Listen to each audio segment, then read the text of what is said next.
Le Darfour, une région interdite aux journalistes, au cœur d'une guerre qui oppose depuis 2 ans et demi l'armée soudanaise aux forces de soutien rapide. Ces paramilitaires, filmés discrètement, tiennent presque tout ce territoire. C'est la première fois qu'une télévision étrangère entre ici, à Taouila. 570 000 personnes sont réfugiées dans cette zone épargnée des combats. C'est plus que la ville de Lyon. Et d'autres continuent d'arriver, comme cette grand-mère, ici depuis 5 jours, avec sa fille et ses petits-enfants. Le voyage jusqu'ici était tellement difficile. On avait soif, on devait se cacher. Pendant 3 jours, même les enfants n'avaient rien à manger. Comme la plupart des déplacés, ils ont fui El Fasher, capitale du Nord Darfour, à une 60aine de kilomètres lors du siège par les paramilitaires. Il y avait des bombardements, des bombes qui tombaient partout, des obus.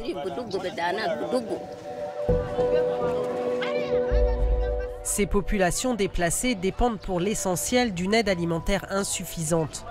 Il faut au camion des jours de piste pour atteindre cette ville de Taouila. L'accès à l'eau est aussi rationné. Il y a des pénuries d'eau, vous voyez, les gens font la queue. Le docteur Nazir a vu les camps s'étendre en moins de 6 mois. Il y a eu des déplacements massifs, avec des enfants, en charrette, à pied, avec des gens blessés. Là, les derniers arrivés, regardez comment ils vivent maintenant. Des centaines de milliers de déplacés s'entassent désormais dans des conditions de vie et d'hygiène favorisant les épidémies, dont le choléra. Comment ça va?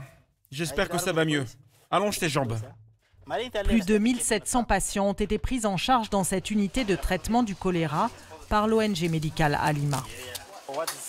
Ce qu'on constate avec le choléra, c'est que les enfants sont particulièrement touchés. La mortalité est plus élevée en dessous de 5 ans. Surtout quand d'autres facteurs de risque sont associés, comme les problèmes de nutrition. La plupart sont aussi atteints de paludisme et ça aggrave la sévérité du choléra. Les enfants mangent des choses qui ne sont pas nettoyées.